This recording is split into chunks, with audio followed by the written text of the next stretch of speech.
Today, samahan mo akong kumain at magmumuni-muni tayo. Ang topic ko today is tungkol sa pag-outgrow. Tell me who your friends are and I'll tell you who you are. Narinig mo na ba yon? Maybe yes, maybe no. So bakit ito yung naisip kong topic ngayon? Kasi napanood ko yung pelikula na Trainspotting. Siguro kung millennial ka, baka napanood mo na to. Kung Gen X ka, probably baka napanood mo na to. Kung Gen Z ka, baka hindi. Pero, siguro hanap ka ng way kung paano mo siya mapapanood. Pero, ngayon ko lang siya napanood. And ang matagal na to, 1996 pa to. Hindi naman to movie review. Hindi ako mag-movie review dito. Pero kasi merong lesson doon na, oh my God, tumama siya sa akin because sobrang relate. And gusto ko siyang i-share. Because, alam mo ba yung pakiramdam na, or naranasan mo na ba, or namuni-muni mo na ba na at some point meron tayong mga kaibigan, meron tayong mga kakilala na saglit lang natin sila makikita. I mean, sabihin natin na 4 years because kaklase mo sila nung high school. 1 year kasi katrabaho mo sila. Or childhood friends maybe. So hanggang doon lang yon. Not unless nakita uli kayo. Dun kasi sa pelikula na Trainspotting, meron siya mga kabarkada. So this guy, meron siya mga kabarkada. Unfortunately, ito is masama silang kabarkada, masama silang grupo. So hindi nila naiintindihan 'yon. And then up to the point na inuulit-ulit na nila kung ano yung masama nilang bisyo.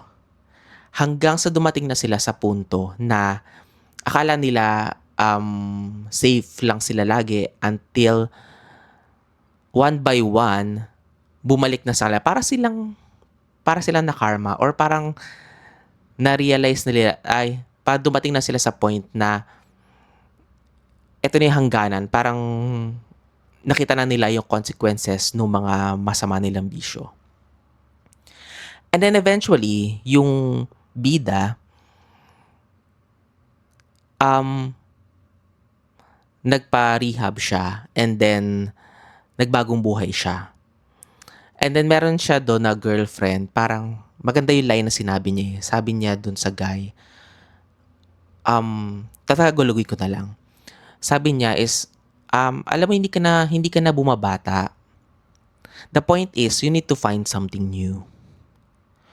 So natauhan siya doon sa sinabi nung girlfriend niya doon. And then naghanap siya ng trabaho. Tapos, nagbagong buhay siya. Tapos, tumira siya sa isang apartment. And then, kumita siya ng pera. Naging stable yung buhay niya. Until, dumating uli yung mga dati niya nakabarkada na masamang impluensya. Parang nakita siya na, dito ka pala nakatira. So, meron sila mga kanya-kanyang masamang kalagayan na para isa huhulihin na ng pulis, gano'n. Tapos yung isa parang wala siyang stable na job and then bahala na mode, gano'n. So yun yung mga dati niyang kasama when he was young. And then nakita siya uli, binalikan siya na parang doon sila nakitira sa bahay niya, sa apartment niya. So, 'di ba yung point na stable ka na sa buhay tapos biglang babalik uli yung mga tao na parang, "Teka, bad influence kayo eh. Bakit kayo nandito uli? Parang okay ko na, 'di ba?" So, yun yung tumama sa akin. I'm not sure kasi kung papanoorin mo yung pelikula na Trainspotting. Pero yeah, I highly advise hanapin mo siya. Subukan mo panoorin, dali kasi maganda siya. So, and then na-realize ko, nakapag-reflect ako sa akin, namuni-muni, nakapag-reflect ako sa sarili ko na, oh my God, oo nga no. At some point sa buhay ko, may mga ganong klaseng tao. And ako pa man din, ma-observe ako eh. So, pag sa mga tao, alam ko kung sino yung mabuti at saka yung masama. Yung Hindi ko naman siyempre sasabihin na, "Uy, masama kang tao, ayoko sa'yo," 'di ba? Hindi naman gano'n. Pero alam ko kung sino yung sasamahan ko at saka kung sino yung hindi. And then, eto, ang tawag dun kasi is, discernment. Baka narinig mo na yung word na yun, discernment. Yung para kang may sixth sense, para kang sort of magical power na parang malakas yung kutob mo na etong taong 'to is ipapahamak ako 'no or masama 'tong impluwensiya. Hindi ko sasabihin sa kanya pero kailangan lumayo-layo na ako, gano'n. Hindi ko na siya samahan. And then eventually mababalitaan mo na lang na, "Oh, oh my God, nasa masama na siyang kalagayan, at some point baka natanggal siya sa work, um, ano ba 'yun, nagkaroon ng issue sa bahay nila or something, basta napasama siya." And then maiisip mo, "Oh my God, buti na lang hindi ako sumama or hindi ako naging, um, religiously active sa kung ano man yung activity na ginagawa niya kasi kung hindi baka napasama din ako." Napariwara, ayun, magandang term yun, napariwara, 'di ba? So, merong mga gano'ng tao sa buhay ko noon when I was young. Kaya ako naka-relate dun sa pelikula na, kasi nung bata ako, I mean, yun yung time na parang siyempre bata ka, you're teenager, so more on clubbing, ganyan, explore, kahit sino imi-meet ko, ganyan. Tapos kung saan makarating, gano'n. Like nakakarating ako ng, oh my God, basta makasakay lang ako ng bus sa may EDSA, gano'n. Kahit saan ako makarating. I mean, for some reason hindi ko sure kung paano ko naka-survive throughout those years. Kasi ang meron lang ako is baon lang, like ano yun, baon lang like college hindi ko sure kung college na ako nun, ay kung may work na ako nun. Ay oo, may work na ako nun. Tapos yung ano lang, minimum wage lang na salary, gano'n. And then, yun lang, parang bahala na, gusto ko lang magsaya, yung gano'n. And naniniwala naman ako na lahat naman siguro ng tao is dumaan naman sa gano'n. I mean, sana naman lumabas ka ng bahay, 'di ba? At naging masaya ka nung when you are a teenager or when you were younger. Pero kasi ako gano'n yung ginawa ko, talagang nagsaya talaga ako. And then kung sino-sino, marami akong nakilalang mga tao. Tapos, siyempre parang kanya-kanya sila ng may masama, may mabuti. Pero at some point may mga buti na lang yung mga tao na nadikitan ko noon is mabubuti naman sila. As in yung may concern talaga din sila sa akin. Kasi, I mean, mag-isa lang ako na wala akong kakilala na kahit sino. Talagang kinikilala ko lang yung bawat tao. And then nakikipag-friends-friends lang ako. Na, yun lang, parang halimbawa nandun kayo sa bar, ganyan, or ano lang, nagkakita lang kayo online, and then ganun. Ganun ka-risky. So, sinubok ko yung nag I mean I don't know, ang lakas siguro ng guardian angel ko nun. Pero, siyempre kapag nandun ka sa scene na maraming mga bisyo-bisyo, ganyan, makikita mo yun and at some point, yung mga friends mo is hindi ko naman sinabi na nagganon sila, pero I mean, yung kung ano lang yung, sabihin natin na reasonable na mga vices, ganyan. Hindi wala namang masyadong malala.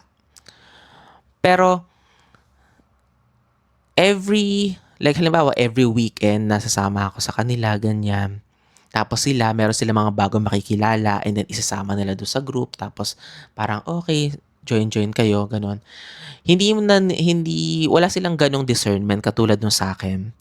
And then random lang sila kung magsama ng tao. And alam mo na bad influence yung mga dinadala nila at some point. So dahil meron akong discernment, meron na ako ng feeling na ako na lang yung lalayo, ako na lang yung hindi sasama kahit na pinipilit nila ako na, "Hoy, sumama ka na, madali lang yun, ganyan, parang sakay ka lang ng ganito, sakay ka lang ng gano'n, ta's dire-diretso ka na papunta do'n sa gano'ng lugar." Or ano, parang pupunta kami ng ano ba yun, magsu-swimming kami, ganyan. Tapos pupunta daw sila do'n sa isang island, ganyan. Nakasama na ako no'n one time and then, may mga nakita ako ng mga hindi ko naman tinry pero ano, wag na lang. Yung mga gano'n na parang hindi ayoko maki ano diyan. Hindi naman sa nag-aanghel-anghelan ako. It's just that alam mo siyempre na kapag may nangyari sa'yong masama is walang sasalo sa'yo. Yung gano'n.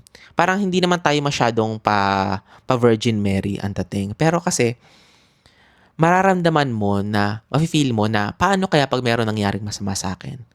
May sasalo ba sa'kin dito? May tutulong ba sa'kin? Paano ko iwanan na lang nila ako bigla? Mga gano'n, 'di ba? So, eventually, um, hindi na ako sumasama do'n sa mga gano'n na kaibigan ko. Parang hindi naman sa hindi ko naman sila kagalit at wala din naman silang galit sa akin. Pero napapansin lang nila na parang hindi na ako sumasama. Tapos ako siyempre, so may work na ako. So, may iba na ako circle of friends. Parang nagbi-build up na rin ako ng ibang circle of friends. Kasi ako naman, para madali lang naman ako makipagkaibigan. And then madali din lang ako na, alam mo yon yung umiwas. Like, hindi, wala naman ako kagalit. It's just that, um, basta kung ano, kung available ka, edi okay, magkasama tayo. Pero kung hindi ka na available, edi okay lang. Ganon, hindi ako clingy. Ayoko nung clingy na ganon. Minsan kasi clingy yung mga tao eh. Ayoko din ng ganon. So, nakabuo na ako ng ibang set of friends, and then yung friend group ko na yon from when I was younger. Parang minsan nagpaparamdam sila, kasali pa rin ako sa group chat, pero hindi ko na sila pinapansin. Parang ano lang, hinahayaan ko lang silang magsaya on their own. Tapos, na-realize ko na, oo nga no, parang may pagsisisi ba ako sa ginawa kong yun? Na-realize ko wala. Kasi, ang kailangan natin is mas stable na buhay. And which is yun din yung nangyari doon sa pelikula. Kasi iniintay ko ano kaya ang gagawin nitong character na to? Parang, babalik kaya siya sa pagiging masama or pipiliin niya yung magandang buhay? Ganon. Ayoko sabihin yung ending kasi sana ano, pero maganda yung ending. So sabihin naging mabuti siya uli. Ganun. Pero kung paano nangyari yan is bahala ka ng panoorin. So yun. So pinili niya yung magandang landas. Which is basta kakaiba maganda yung twist nun eh. Panoorin mo yung Trainspotting. That's a 1996 film. So, sa akin, sa reflection ko, sa muni-muni ko, natutuwa ako na na-experience ko yung buhay, na-experience ko yung magaganda, yung mga parang, alam mo yun, parang hindi naman ako mangmang sa kung ano man yung mga idea ng masamang bisyo. Parang nakita ko rin sila. At hindi ko naman tinry, pero nakita ko. Ganon. So parang, okay, parang buhay niyo yan gawin niyo yan. I mean, kayo naman yan Pero ako, dito lang ako, hindi ako sasali. Ganon. So, at some point, sige, na-explore mo siya. Pero, using your own discernment, na-save ko yung sarili ko sa kapahamakan. Yung mga what if na may mangyaring masama. Tapos, alam mo yun? So, na-save ko yung sarili ko. And then, nadala ko yung sarili ko dun sa mga tao na mas makakabuti para sa akin. Ganon. I'm not saying na nakabuti sila because nagkaroon ako ng magandang trabaho, ganyan. Parang nakabuti sila because meron akong peace of mind. Yun. More on peace of mind. Parang oo, yung mga nasamahan ko rin naman ng ibang groups, hindi naman nilang perfecto din yun. Parang may issue at may issue rin yun na ikukwento ko next time. Chismoso. Ganon. Kinuwento talaga. I mean, hindi rin naman ako ganun ka-perfect. Syempre, yung mga tao lumalayo din sa akin kasi meron din akong issue. Ganon. And normal yon. Hindi naman tayo perfecto lahat. Like, kung iiwasan natin yung ibang tao, is iiwasan din nila tayo. Kasi, hindi na tayo align eh, hindi na tayo match, hindi na tayo wala na tayong spark. Yung spark na meron noong unang bagong kilala natin is eventually magfe-fade yun. Magfe-fade yun kasi nga na-outgrow na natin yung yung group na yun, kung ano man yung pinagsamahan natin. Yung mga tao kasi nagsasama-sama lang tayo because of common interest. 'Di ba? Common interest. Kung halimbawa, nung bata ka, gusto mo mag-explore ng clubbing, bar, ganyan, inom-inom. So, eventually, makakahanap ka ng mga tao na mahilig din mag-party. And then, yun yung time na, happy time ninyo na, oh, the good times, di ba? Sabihin nila, oh, the good times. Ganon. So, that's fine. Kasi yun yung kailangan mo at that time. And then, pag dumating ka na sa point na parang wait lang, parang nakakasawa na 'to, parang linggo-linggo na lang tayong pare-pareho lang din naman yung mga nakikita natin. Bar, ganyan, inom-inom, gano'n. Tapos parang wasted lang tayo. And then paglabas natin umaga na, gano'n, parang sweaty ka na, ganyan. Tapos every week gano'n na lang. So, what's new? Then, dun na magfe-fade yung spark. Now, yung mga tao na kasama mo, kung gusto pa rin nila ng ganung buhay, tuloy-tuloy lang sila. Doon lang sila, same cycle lang. Pero ikaw na lay low ba yung term na yun? Lie low, lay low. Basta kumakalma ka na, parang gusto mo naman na pahinga naman muna tayo. Ubos na yung social battery ko. Maghahanap ka na ng mga bagong kakilala, bagong friend or friends, group of friends na iba naman yung trip nila, na possible trip mo din. Or kung gusto mo na mag-solo, maging mag-isa like ako, solo-solo na lang lagi, ganun, eh di okay, walang pipigil sa atin. Importante is unahin natin kung ano yung sinisigaw ng puso. Oo, naman sa sinisigaw ng puso. Pero basta yung kung saan tayo palagay, kung saan tayo komportable, kung ano yung let your body speak, 'di ba? Let your body speak or let your mind speak. Kasi kailangan pakinggan natin kung ano yung nasa our higher self or our inner self. Ano ba yung voice within you? Parang feeling mo ba naabuso mo na masyado yung katawan mo or yung isip mo, 'di ba? Maybe it's time to try something else. Try something new. Okay na 'yan kasi wala naman tayong kailangan patunayan. Hindi naman kailangan hanggang pagtanda natin nag-party-party pa rin tayo, 'di ba? Hindi naman ganoon. Wala namang paligsahan sa ganyan. Na-try mo and then fine, 'di ba? And then na-try mo 'tong ibang bagay, fine, 'di ba? At some point kasi yung katawan natin, maghahanap din yan ng ibang leisure, ibang way para maging komportable tayo, maging ibang type ng kasiyahan, 'di ba? Pero using our discernment, 'di ba? And alam mo 'yun, try lang. Makikita natin yung maka-explore ulit tayo ng mga bagong activities, bagong kaibigan, bagong um, bagong places. Like itong ginagawa ko, kain lang ako ng kain. Nag-explore ako ng ibang restaurants. Though ito, pare-pareho ng restaurant to. Yun lang. Just be yourself, enjoy, and hopefully, gamitin mo yung discernment mo